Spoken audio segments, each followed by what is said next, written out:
मित्रांनो, कविप्रविष्य यूट्यूब चॅनलवर मनपूर्वक स्वागत. एक व्हिडिओ उत्तर प्रदेशमधून बरेली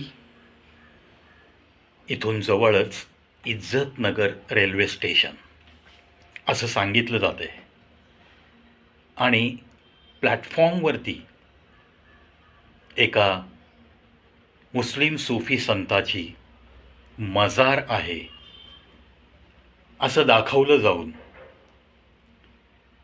लोकांमध्ये असा भ्रम निर्माण केला जातोय की जणू काही ही मजार आत्ताच बांधली गेली आहे.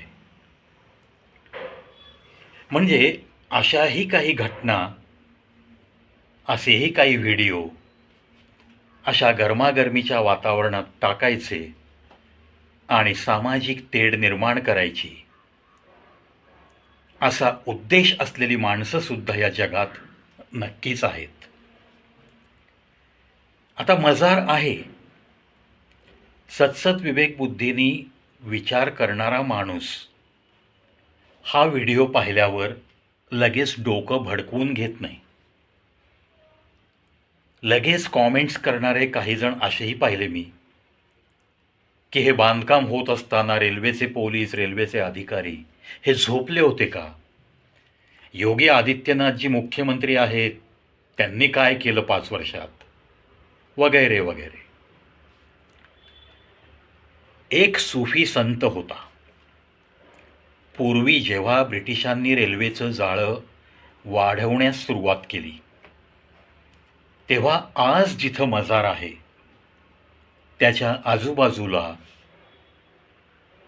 सर्व ठिकाणी झाडी झुडूप, जंगल, छोट्या मोठ्या टेकड्या असा तो परिसर होता.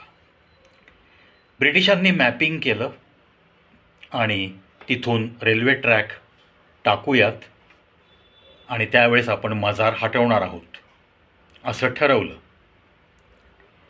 आणि या मजारपर्यंत रेल्वे ट्रॅक टाकण्याचं काम संपुष्टात आलं. ज्या दिवशी ट्रॅकपर्यंत तो अधिकारी येऊन पोचला त्याने पाहिलं की आता पुढचा ट्रॅक जर आपल्याला काम करायचं असेल तर ही मध्ये आलेली मजार हटवली पाहिजे. नकाशाप्रमाणेच जर ट्रॅक पुढं घ्यायचा असेल तर हा अडथळा दूर केला पाहिजे आणि त्याबद्दल त्याने लगेच मीटिंग घेऊन उद्या कार्यवाही करू असं सांगितलं.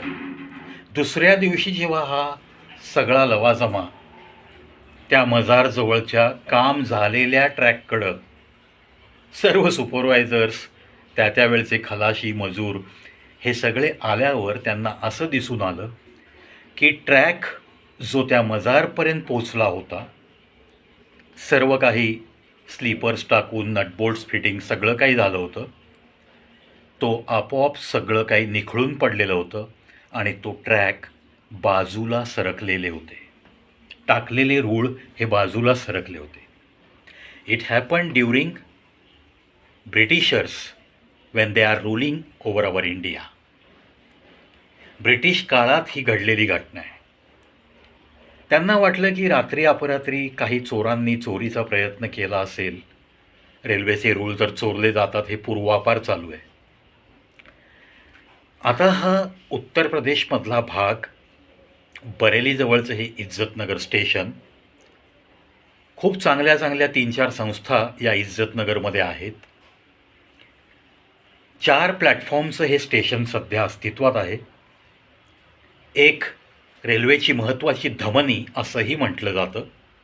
या स्टेशनहून तुम्हाला दिल्लीकडे जाणाऱ्या गाड्या, महत्त्वाच्या शहरांना जोडणाऱ्या इथून रेल्वे भरपूर प्रमाणात उपलब्ध आहेत. म्हणजेच तसं पाहिलं तर हे महत्त्वाचं स्टेशन आहे. परंतु या मजारबद्दल कोणतीही पार्श्वभूमी लक्षात न घेता असे अर्धवट व्हिडिओ तयार करून लोकांची माथी भडकवण्याचं काम कृपा करून कोणी करू नये हीच मी त्यांना विनंती करतो. हां, डेफिनेटली जिथं काही इल्लीगल मजार चालू आहेत, जिथं काही पब्लिक प्लेस आहे, जिथं एखादी सोसायटीची कॉमन स्पेस आहे, तिथं जर कोणी काही मजार करत असेल, छप्पर टाकत असेल, उगीचच एक चौथरा बांधून तिथं जर 15-20 मुस्लिम लोक जमा होत असतील, if it seems to be illegal, definitely तक्रार झाली पाहिजे. डेफिनेटली तिथल्या इतर धर्मीयांनी त्याला अटकाव नक्कीच केला पाहिजे. या मताशी मी अगदी सहमत आहे.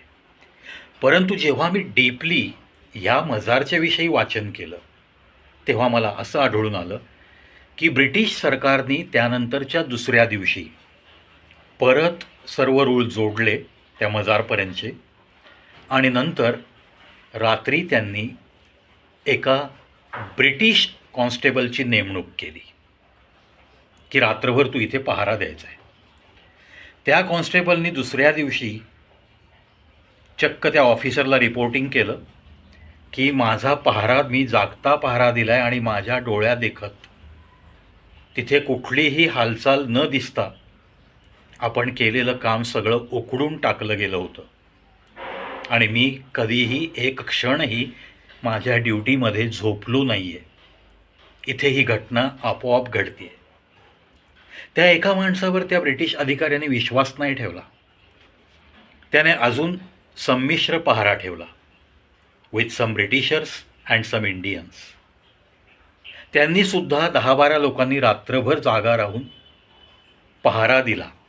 हे काम पूर्ण केलं पुन्हा एकदा, आणि नंतर पुन्हा पहारा लावला. त्या 10-12 लोकांच्या डोळ्यात देखत केलेलं काम आपोआप उखडलं जायचं आणि ते रूळ बाजूला केले जायचे. तात्पर्य कोणती तरी एक असीम शक्ती हे सगळं ते घडवून आणत होती, आणि अशा घटना जेव्हा घडतात तेव्हाच तुम्ही विश्वास ठेवता की समथिंग इज देअर. या जगामध्ये या सगळ्या गोष्टींच्या पलीकडच्या काही गोष्टी आहेत ज्या मानवी मनाला आकलन करण्यास अशक्य अशा आहेत. आता हे सगळं त्या इतिहासात लिहिलेलं आहे. त्यानंतर ब्रिटिश अधिकाऱ्यांचा नाईलाज झाला की रेल्वेचं एक्सपान्शन जर आपल्याला असं थांबवावं लागत असेल या मजारमुळं, आणि जर इथं असं घडतं आहे, तर नक्कीच या मजारमध्ये काहीतरी एक शक्ती सामावलेली आहे की जी आपलं काम कधीच पूर्ण होऊ देणार नाही. It means we have to change the map which is prepared earlier. आणि तेव्हा रेल्वे ट्रॅक वळवले गेले, आणि तात्पर्य हा रेल्वे ट्रॅक त्या मजारच्या बाजूने पुढे गेलेला. यथावकाश पुढच्या काही काळामध्ये जेव्हा भारत देश स्वतंत्र झाला तेव्हाही हा प्रयत्न झाला, आणि तेव्हासुद्धा त्या वेळच्या अधिकाऱ्यांना असे काही वाईट अनुभव आले, आणि मग ठरवलं गेलं की ही मजार एखाद्या प्लॅटफॉर्मवर येईल, असं करून आपल्याला साईडला एक्सपान्शन नक्की करता येईल. आणि मग या इज्जतनगर रेल्वे स्टेशनला 4 प्लॅटफॉर्म झाले. नाईलाज झालेला आहे त्या शक्तीपुढं, आणि ती मजार आज आहे तशी प्लॅटफॉर्म क्रमांक 1वर तुम्हा आम्हाला दिसती आहे. म्हणून याच्यातनं असा अर्थ नक्कीच काढू नका की ती मजार आजकाल योगी आदित्यनाथ तिथं CM असताना काही मुस्लिम लोकांनी मुद्दाम बांधली आहे, त्यांचं वास्तव्य वाढणार आहे, मग प्लॅटफॉर्म तिकिटाचा पैसा त्यांना मिळणार आहे, ते लोक तिथं येऊन नमाज पढणार आहेत. तर असं काहीही नाही. सर्व धर्मियांची आस्था त्या एका मजारवर, तिथं असलेल्या त्या शक्तीवर नक्की आहे. त्याच्यामुळं तो जो व्हिडिओ व्हायरल झाला आहे त्याच्यामध्ये मला असं वाटतं की हे तथ्य सांगायला हरकत नव्हती. विनाकारण 2 समाजामध्ये तेढ निर्माण करण्यासाठी असे काहीतरी शब्द वापरून स्वतःच्या प्रसिद्धीचा हव्यास काही लोकांना आवरता येत नाही, आणि म्हणून मग असं काहीतरी घडत असतं.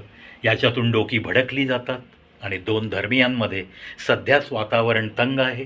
त्याच्यातनं असे जर काही अपप्रचार झाले तर नक्कीच मध्यमवर्गीयांना, कनिष्ठ लोकांना, ज्यांचं हातावर पोट आहे त्यांना भोगावं लागतं. म्हणूनच हा छोटासा व्हिडिओ बनवण्याचा माझा हा खटाटोप. कुठेतरी काहीतरी त्याच्यामध्ये इतिहास थोडा पडताळून बघितल्याशिवाय कोणीही असे व्हिडिओ व्हायरल करू नयेत, हीच मी प्रत्येक धर्मियांना विनंती करेन. ठीक आहे, आता काही मौलाना भडकाऊ भाषणं देत आहेत, काही MPs आहेत मेंबर ऑफ पार्लमेंट आहेत, वर्षानुवर्ष खासदार म्हणून निवडून येतात, पण त्यांनासुद्धा तारतम्य नाही आहे की उचलली जीभ लावली टाळ्याला, हम गजवाए हिंद करके ही दिखाएंगे, 2047 या हमारा टार्गेट है. पॉप्युलर फ्रंट ऑफ इंडिया यांची जेव्हा रेड केली केरळामध्ये, हैदराबादमध्ये, तेव्हा असे काही डॉक्युमेंट्स सापडलेत, भक्कम पुरावे सरकारला सापडलेत की त्यांचं हे गजवा ए हिंद मिशन चालू आहे. बाहेरून लोक येत आहेत, मुलं आणली जात आहेत, ट्रक भरून मुलं कोल्हापूर, सांगली, सातारा, सोलापूर अशा ठिकाणी गुप्तरित्या 20-20, 40, 50 मुलांचा मॉब सोडला जातो आहे. आणि मग रस्त्यात वगैरे काय फितूर असतात, काही लोक लाच खाऊन सोडली जातात, अशी वाहनं सोडली जातात. नॉन पोल्युशन जे वाहन अगदी स्ट्रिक्टली पाळतं आहे, ज्याच्यातनं काहीही धूर येत नाही, अशा वाहनांना PUC विचारलं जातं आणि तेव्हाच डोळ्यासमोरून मस्त डिझेलचा काळा धूर ओकत एखादी रिक्षा जाते, एखादा टेम्पो जातो. ही शोकांतिका घडतच आहे ना. पण सतसत विवेकबुद्धी जागृत ठेवून तुम्ही आम्ही दोन्ही धर्मातल्या सूज्ञ माणसांनी ह्याच्यातनं काही वाईट निष्पन्न होणार नाही आणि सामान्य जनता भरडली जाणार नाही. राजकारण्यांनी सुद्धा तारतम्य ठेवून वागलं पाहिजे. आचारसंहिता सुरू झाली आहे. सर्व राज्यकारण्यांना, जे कोणी फॉर्म भरणार आहेत, जे कोणी इच्छुक आहेत, त्यांना शुभेच्छा नक्कीच अर्पण करतो मी. परंतु आपलं राज्य, आपलं राष्ट्र पुढे कसं जाईल हे पाहणारा जर नेता कोणी असेल तर त्याला मनपूर्वक सॅल्यूटच. जय हिंद, जय भारत.